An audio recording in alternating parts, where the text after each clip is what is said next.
Hello, Mrs. Fawn's here. I'm actually on my front porch at my house, and I thought this would be a perfect place and perfect time to go ahead and record our last chapter because of Mr. Terupt. This is June. We finally made it.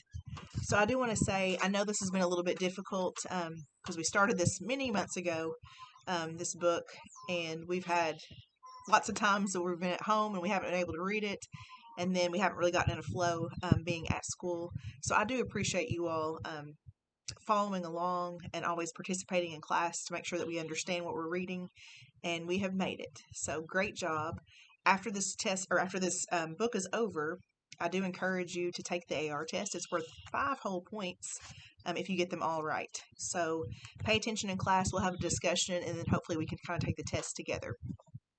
So again, I do appreciate you all. Good books are worth fighting for, so I feel like we've kind of had to fight for Mr. Terupt to get through this, but here we are at the end, finally. So June, Jessica, final act, scene 1. Welcome to the last day of school, where there's music and movies and games, singing and laughing and smiles all around, cakes and cookies and fun for everyone. At least, this is what the last day of school is supposed to encompass. Ours didn't. Crying wasn't anything I'd ever experienced on any last day of school, but crying was what I felt like doing. And I know I wasn't the only one. We had held tremendous hope for our teacher to be with us by the end of the school year, but he wasn't. I keep wondering about the Mr. Terupt I don't know. I've thought a lot about it since that day in the waiting room. Everyone likes Mr. Terupt, but nobody is that close to him, except for Miss Newberry. But even she hopes to get closer. Part of me thinks that it's not just him they're all concerned about, but us too, because they know we're the ones who are really close to him. But how can I even say that or think that when I don't truly know him? Maybe it's because it doesn't matter how well we know him. We love him. I haven't talked to anyone else about this, not even my mom. I want to, but what's the point? He's not here. Mr. Terupt didn't make it. Alexia. I went to see Teach last week, and the nurses said they were doing something and that I had to come back. I was mad, but I didn't really think anything was up. Now I'm beginning to wonder if maybe something's going on. Mrs. Williams and Miss Newberry are definitely acting strange. Mrs. Williams is way too perky, humming to herself and talking with silent nods to Miss Newberry, who's been poking her head into our room one too many times today. I'm beginning to wonder if Teach did wake up, and they've been keeping it a secret so that they can surprise us. I'm telling you, something's up. Danielle. Dear God, I don't want to be mad at you, but I am. You haven't listened to my prayers. If you had, Mr. Terupt would be here. We need him. Why didn't you give him back to us? Anna. Mrs. Williams makes me so mad. Our whole class is feeling terrible, except for her. She seems happy, walking around with that bounce in her step. I even heard her humming at one point, but she quickly stopped when she realized I had noticed. Is she really that happy to get this year over with? Then the thought hit me. Does she know something that we don't? Luke. No, Mr. Terupt. Suddenly things changed drastically for me. I'd kept believing that he was badly hurt and would recover, but now that the year is over, the thought of him not making it seems very real, and I'm very scared. Jeffrey. I don't know what's going on with Mrs. Williams, but I want to punch her. This is the worst day of the year, and I see her wink at Anna. What's the matter with you? I want to scream at her. I don't care if she's the principal. In case you didn't notice, Mr. Terupt's going to die. I want to yell that at her, but I keep all my anger inside. Don't you dare wink at me, lady. Jessica, final act, scene 2. All day long I fought back tears, and now tears streamed down my face. I couldn't believe it. Mr. Terupt made it. He was here. He was okay. We rushed out of our seats, our bodies pressed together in a giant class hug. I missed you, he said. We missed you too, we shouted. I love you guys, he said, bending down to our level. He looked at each one of us and hugged us one by one. He hugged me. I love you, Mr. Terupt, I said. The words danced out of my mouth. I love you too, Jessica. We hugged some more, and then Mr. Terupt spotted Peter. Peter had not been part of the class hug. He was still sitting in his seat, probably too scared to move, too frightened to think what Mr. Terupt might do or say to him. Mr. Terupt stood up and walked over to Peter. We watched, and he taught us like he did every day we were with him. He showed us how to forgive. Luke. Mrs. Williams spoke up. Boys and girls, I do have one announcement before I leave you with your teacher. She smiled. The school board has decided that next year will be an experimental year. We're going to try looping in one classroom. What's that? Anna asked. Looping is when a class and the teacher move on to the next grade together, Mrs. Williams said. It got quiet fast, real quiet. Hold your breath quiet. Was everybody wondering the same thing? I looked around. Jessica smiled and nodded at me. Boys and girls, next year your class will be the looping class, Mrs. Williams said. With Mr. Terupt? Anna asked. Yes, Mr. Terupt answered. We jumped and screamed and hooted and hollered. I saw Mrs. Williams heading toward the door, and I ran over to her. Mrs. Williams, I said as she was about to leave. She turned around. Yes, Luke. Thank you, I said, and then I felt a sudden quietness behind me. The rest of my class stopped and took notice of Mrs. Williams. Thank you, Mrs. Williams, voices called. She looked at Mr. Terupt. I was close enough to hear her say, There's magic in this room with you here, Mr. Terupt. Magic. She hugged him and left. Alexia. Teach made it. He showed up on the last day with no warning. It was the biggest surprise ever. Everyone ran over and hugged him, and then Teach went over and hugged Peter. I liked Teach so much when he did that. It made me think of the day he took me out in the hall. Teach knew how to be nice. He didn't say one thing and then do another. Not Teach. After things calmed down, I went up to him. I've been being nice now, Teach, I said. You would be so proud. You've always been nice, Lex, he said. You've just figured out how to show it. But you're right. I am very proud of you. I can't wait till next year, I said. I can't wait either. I missed you. And then I hugged Teach again. I love you, Teach, I said. I love you too, Lexi. So now it's wait till next year, and I can't. Jeffrey. Sometimes school can actually be great, and next year is going to be just that, because Terupt's back. I didn't think he was going to make it. I thought he was going to die like Michael did. I tried to help Michael, and it didn't work. I don't know if I helped Terupt at all, but he made it. I ran and got help when he fell down in the snow. I ran inside and got the nurse and made them call 911 and got Mrs. Williams. I did that. Was that enough? I watched Terupt hug Peter. He didn't blame anyone. Jessica told me that it wasn't my fault that Michael died. Maybe you just do the best you can, because you can't control what happens in the end. I guess it's okay to hope for things. Sometimes it works out. Slowly, I'm getting my mom and dad back. There isn't silence between us anymore, though they still don't talk to each other very much. Mom is out of her pajamas, but never out of the house. But that's okay for now. She's starting to try to get better, like me and Dad. I hope things get better between them. I miss my brother, but I'm so glad we got Terupt back. And I think I found some reason for all of this. I never would have been the one to break the silence between me and Mom, and me and Dad, if it weren't for Terupt's accident. I wanted so bad to tell him how much I loved him, and I didn't know if I was going to get the chance when he was in that coma. And that was when I knew I didn't want to miss the chance with my parents. So I broke the silence.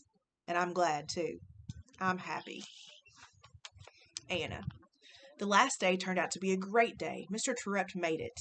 I've never felt so happy. My throat, my heart, my belly, they all burned with happiness and probably relief, too. And then we found out about this looping thing, and I felt the good hurt inside all over again. Bus 9 is now loading. The call came over the speakers. See you soon, Mr. Terupt, I said. I ran over and gave him another quick hug. Have a good summer. You too, Anna, he said. And Mr. Terupt? I looked up at him, and he looked down at me. I think Miss Newberry might have the hots for you, just in case you're interested. I smiled. He smiled back. Matchmaker Anna. Thanks for the tip. Bus 9, last call for Bus 9, the loudspeaker announced. I hurried out of room 202 with my head held high. I never made it to Bus 9, though. I got downstairs to the lobby and ran into Mom and Charlie. Hey, kiddo, Charlie said. Hi, guys, I said. Are you here to pick up Danielle, too? She's still upstairs. I barely got those words out of my mouth before I saw the answer to my question. Danielle's mother walked into the lobby. She spotted us right away. Hi, Mrs. Roberts, I said, finding no small amount of courage. Would you like me to go upstairs and get Danielle for you? Not needed. Danielle came through the stairwell door and entered the lobby. She took a second to look at everyone, then she and I exchanged a knowing glance, bracing ourselves for whatever came next. There would be no disappointments on this day. It was a day of happiness and celebration. Hi, Mrs. Roberts, Mom said, offering her hand to shake. I'm Terry Adams, and this is my daughter, Anna. We didn't meet properly at the hospital, but we'd love to have you and Danielle come over this afternoon, maybe for a cup of coffee or tea, and some hangout time for the girls. The ball was in Mrs. Roberts' court now.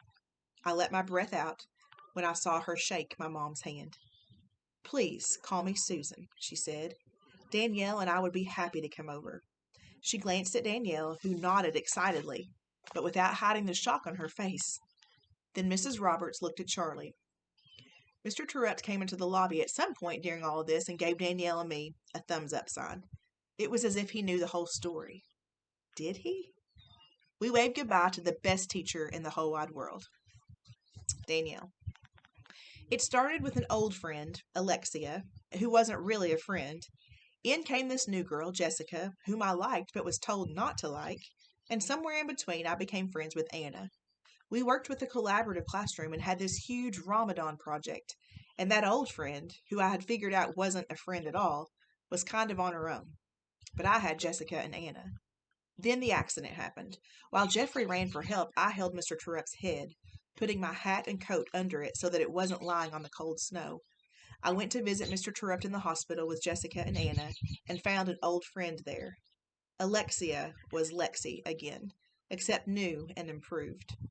James left, but he made us see Peter again. And then we played the wait-and-see game until today. Today, Mr. Terupt came back, and then we found out that we're looping and we'll still get to be with him again next year. I can't wait to tell Grandma the news. She's the one who helped me when things got tough, and she said a lot of prayers for us.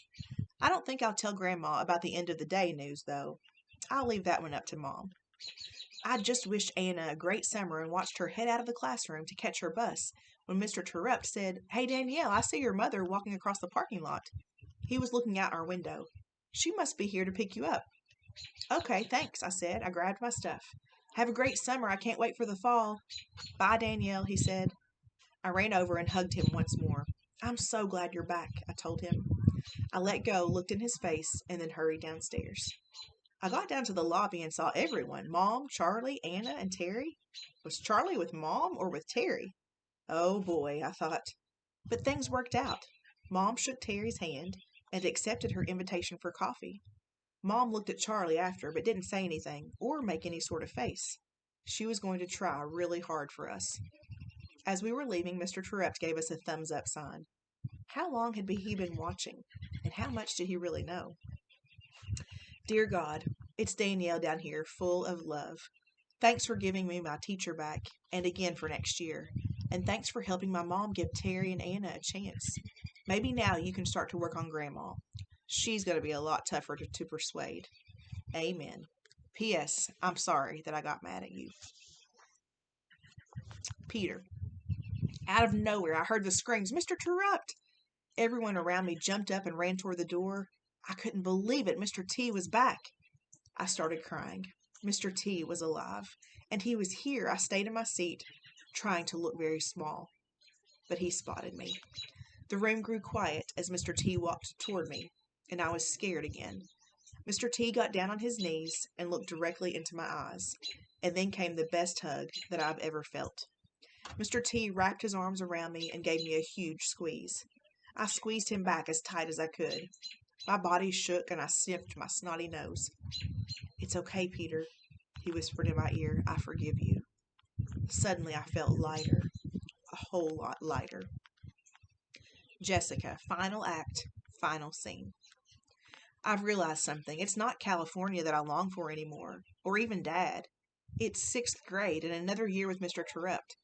I want to ask him about his family and tell him to let Miss Newberry get close because she truly cares about him. But now isn't the time. There will be lots of opportunity for that when school starts up again. I need to enjoy this curtain call. I've read a lot of books, but I think ours is a great story, and I know Mr. Terupt would agree. It's a happy ending.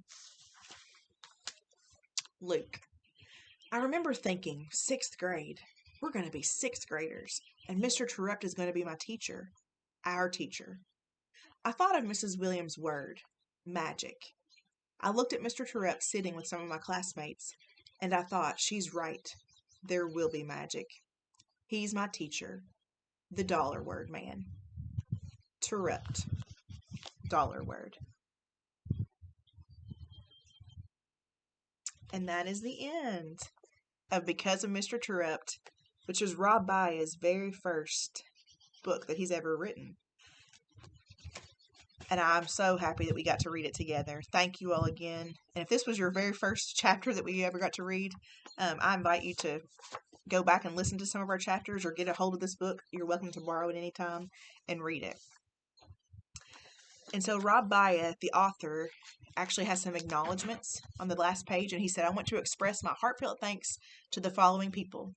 To an inspiring and fun group of women, Meg, Thea, Martha, Betsy, Debbie, and Leanne, who first listened to the voices in Because of Mr. Terupt and gave me the courage to keep going. To John Irving, truly one of the most generous people I've ever met. Your encouragement and wisdom have given me something I can never repay. I am forever grateful. To Paul Fedorko for stepping in and helping my novel find a home. To my editor, Francoise Bouy, for her patience and persistence, listening, and careful work with the manuscript. And lastly, to my wife, Beth, who encouraged and supported my pursuit of my new writing passion several years ago. Behind this good man, there is a one-of-a-kind woman. All right, so that was acknowledgments made by Rob Baya. And again, this was his very first book ever written. I know I've got some writers out there, and so I hope that one day I'm reading some of your old stories that you write. Okay, so now I'm going to give a little bit of a commercial, a little bit of a teaser. It says, see what happens next to the students of Snow Hill School. There is a second book in this series, and it's called Mr. Terupt Falls Again. It's also written by Rob Baya, and the copyright is 2012, so it's a few years old. And I'm going to give you a quick little bit of a teaser. So Peter. It was one of those farts that stunk so bad you could taste it. One of those that made your eyes water and forced you to tuck your nose under your shirt collar. It must have been hot and steamy coming out because there's no other explanation for its horrid stench. I know it sounds like your classic silent but deadly, but it wasn't. Her fart ripped like a firecracker when it went off. That's right, it wasn't me. It was Lexi. She dropped her stink bomb one day during the summer when we were helping Mr. T move our old classroom down to the 6th grade annex. After last year, I wanted to spend all my time with Mr. T. I didn't want a day to go by that I wasn't with him. That's why I spent my vacation helping him with the move. Besides, Mom and Dad weren't around. They were working all the time, even in the summer. Business called, and my older brother Richard was off doing his own thing, which was DJing. He had his own equipment and did small parties, birthdays mostly. It wasn't like we needed the money, but Mom and Dad didn't force him to get a job. But that's what he did. He said it helped him get the girls. Lexi and I weren't the only ones choosing to hang with Mr. T. Anna and Miss Newberry helped a lot, and Jeffrey showed up some too. There weren't a lot of other people around school in the beginning, just our custodians, office staff, and Mrs. Williams, our principal. I was on my way to our classroom one morning and stopped to take a leak before heading upstairs. There was a bathroom around the corner from the office that no one ever used, a small bathroom with a single urinal and stall. I don't know what possessed me, but I've always liked to mess around in the bathrooms. Old habits die hard. I walked in and the stall door stared back at me with a funny look on its face. Hiya! I yelled, running and throwing a roundhouse karate kick at my target. Or hiya! Hiya! Doing the karate kick. I didn't actually know martial arts, but I'd seen the move on TV. The door banged open and slammed shut after ricocheting off the wall. Ah! Someone screamed. Huh? I didn't expect anybody to be in there. Like I said, no one ever uses this bathroom. Peter, I'm going to kill you, Jeffrey barged out of the stall. I had scared the snot out of him, all right. I could tell. He must have sprayed everywhere. He had wet spots all over his pants. I wanted to laugh, but Jeffrey glared at me. All right, I'm going to stop right there, but that's a little teaser to the book that's called Mr. Terupt Falls Again by Robert Baya. Again, thanks so much for sticking with me because of Mr. Terupt. Worth 5 points. Go take your AR test. Good luck, and I'll see you soon.